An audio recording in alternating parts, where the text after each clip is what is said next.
What is up, guys? We got a top 4 fish OTK deck list. What is your name? And let's see the deck list after you're done.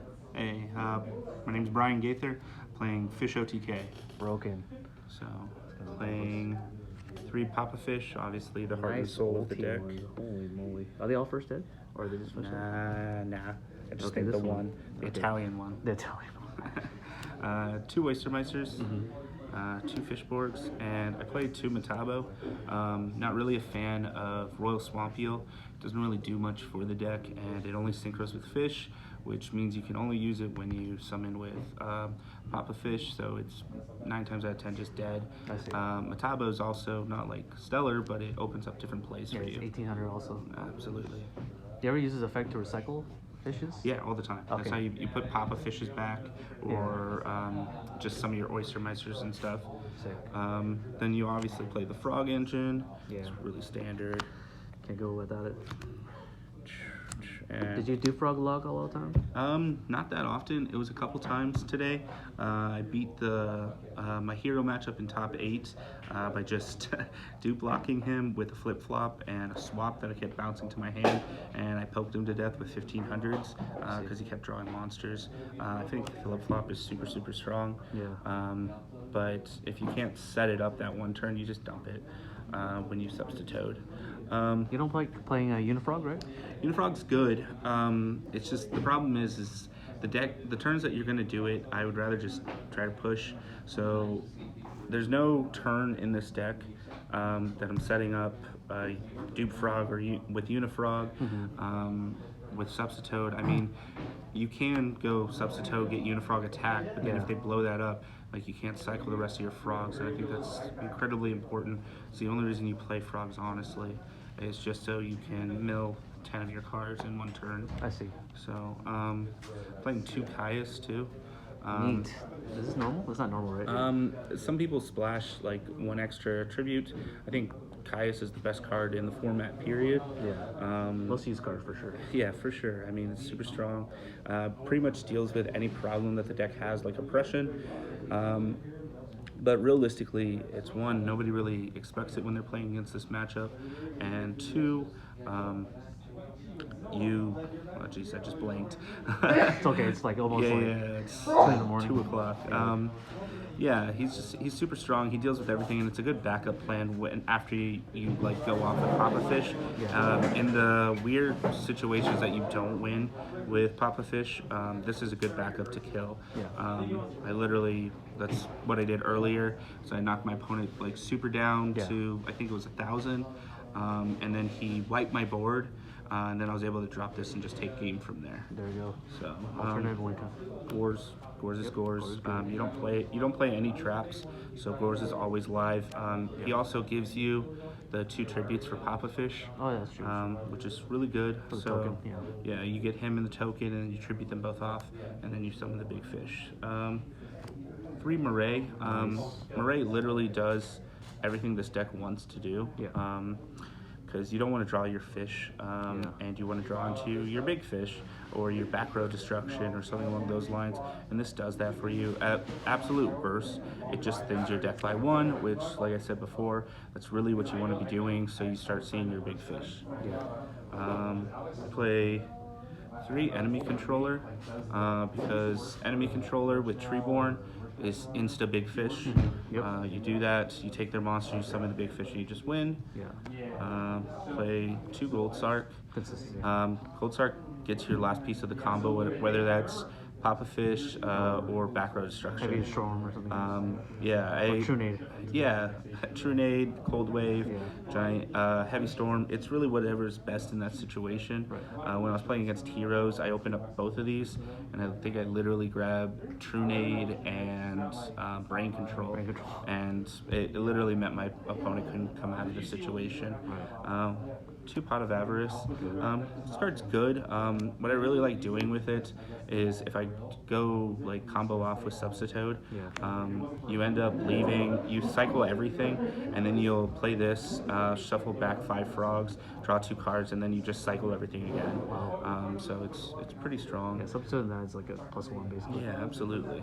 And then you get your 3 back row destruction.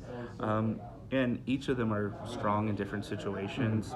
For instance, my opponent was playing Ab-Zero. Yeah. You Cold Wave, so it doesn't bounce or destroy the Ab-Zero, destroy my monsters, Yeah. but then he still can't activate his back row. If you're worried about Starlight Road, you're going to want the Giant Trunade, so on and so forth. No MST? Oh, no, probably that's coming No, up. so Oh, okay. I don't play MST. It's just not good enough. Against this deck, everybody will set everything to try to stop you. Yeah. Because they know that if they don't have a back row, they just die anyways. Yeah. So unless you're just blind MSTing, it's never good enough to get there. Obviously, there's the like situations like do they flip up skill drain or repression? You want the MST, but they're just so few and far between in game one. It's just not worth playing it in the main. We play 1-for-1. It's all right. Like it gets substituted. Yeah. But like 9 times out of 10, what you want to do with substitute anyways is just get swap frog. So Yeah. you just tribute the substitute, get swap frog, dump the treeborn, bounce swap back to hand. I think I did that more than any other play in this deck today. So 1-for-1's fine, but you really want the resources in hand so that you can summon additional fish boards and stuff like that. One brain control. Yeah, that's good. I mean, insane card. I also play Book of Moon. I think a lot of people underestimate how good Book of Moon is this format. Yeah. Especially now with Christia Sworn being one of the most popular decks. Game ones, I want to have the main deck out to it. Yeah. So I just Book of Moon their Christia, and then I can go off in the standby. So I really like the Book of Moon. Extra deck. So, start in the back. We play 1 Chimera Tech. Yep. I didn't play against any Machinas, so I never made this. But, I mean, this card's just a blowout against them. Play double Armory Arm. This is part of the Colossal Fighter OTK. Yeah. If you don't know what it is, it's literally the bread and butter of this deck. Yeah. If your opponent leaves any monster face up that's at least 1500. No, it has to be at least. If you go 2, it at least has to be 900 attack. 900 attack. So if they leave anything face up, you literally can just kill them right Yeah. there, and you do that with double Armory Arm. That's cool. So, 1 Cataster, 1 Android, 1 Brio, 1 Goyo, 1 Black Rose, 1 Stardust, 1 Thought Ruler, 2 Colossal Fighters. Again, this card is a big part of your combo. And sometimes you just don't have the luxury of having the back row hate. Yeah. You still want to try to go off. Yeah. But what's nice about this deck is if your opponent has something that's 19 or higher, you're able, with one big fish, you're able to make 2 Colossal Fighters. So even if they bottomless the first one, you can make a second one and still make Armory Arm. Yeah. So it's really strong. I also play 2 Red Dragons, mostly because there's a minuscule math where you need both of these guys, and I believe it's a level 5 to get you there, because there's no level 5 that's 2500, which stops a lot of your other monsters from being good enough. So you just summon 2 Red Dragons and Android, you can kill them that way. And finally, Mistworm. Mistworm is really strong. Obviously, bounces 3 cards, and you can clear the board of any monsters if they're just setting a bunch against you. You can OTK them through that. Okay. What do you think about Deep Sea Dragon Gishiden? It's like a level 5 Can't water. make it. You can't make him? So you need a... Insane if you could. Yeah. The problem is you need a level 3 non-tuner monster. Oh, is that right? I see. And you can only use 1 synchro material. Oh, I see. So, yeah, it's just not It's not possible 1+. in this deck. Yeah, that makes Because sense. there's so many avenues to OTK with that, if it's possible. Yeah. So you just make the 5 and then you can go off. So it's very specific. Yeah. So we play 3 Battle Faders in the side. I didn't side it a single time. I honestly don't like Battle Fader. I think it gets oppressed. It auto loses to Christia and Falsadine and Vanity's Fiend, but like you just need it against some matchups. Like Lightsworns, this card alone will just win you the game because they'll just deck themselves out. So you play that. 2 Cyber Dragons, as I mentioned before.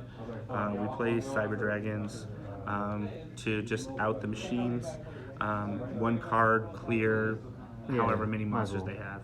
So didn't side it though. 2 Book of Moon. So this deck's worst matchup is Christia Sworn or Fairies or anything of the type, solely because of Christia. But you also sided against Frogs because they'll side in Vanity's Fiend against you. Again, like I said before, in this in the standby phase, you just set their monster and then you bring back Treeborn and you can still combo off. So. And also to deal with Christias and stuff, playing 2 Offerings to the Doomed. So I didn't play against any fairies today. Thank God. But no, I didn't. Okay, I had to think for a sec. No, I did actually. It was a Chaos Fairies though. It wasn't the Christia one or anything like that. And I think he only summoned Christia once, and I just Book of Mooned it. But in theory, I kind of went through all of the other options that this deck had. There's Smashing Grounds, Regeki Breaks, Phoenix. All of them have like massive drawbacks. Like obviously I can't set a card because I'll probably be dead that turn. I can't Smashing Ground because then I can't bring back Treeborn that turn. Like obviously they deal with it, but then it gives my opponent another turn to kill me, and that's not what I want. Quick plays. The drawback of this card is I skip my next draw phase. I don't need my next draw phase typically if I'm playing this. Anyways, if I'm activating this, I'm trying to kill you that turn. So I'll activate that in standby, kill your monster, then special summon and try to kill you. Good theory. So 1 Soul Release. I think it's just necessary in some matchups. I think it's good against Fire Turbo. Lightsworn matchups. Crow just doesn't really do anything against Lightsworn, in my opinion. It's too slow, and you have to preemptively play it and hope that they don't get the same name. So I think Soul Release is mandatory, at least at 1. Here's the MST. There it is. I don't really side this much either. Like I was saying before, it just really doesn't do much for this deck. The only decks you will side this against is when you're going first against like dragons or heroes, just so you can deal with like future fusions and stuff like that. Dragons or heroes. Play 2 DD Crows. Crow's Crow. You play the same reason you play Soul Release. So, and finally, 2 Trap Suns. It's Those just are blowout cards. Well, it's an additional like back row destruction. Especially with the heavy back row decks.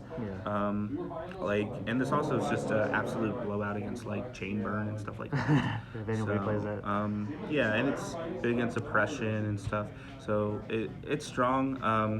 I didn't really draw it at all today, but I've played it in the past and I've enjoyed it. So yeah, that's pretty much it. Did anyone stop you with their Book of Moon? No. Under Trap Sun? Okay.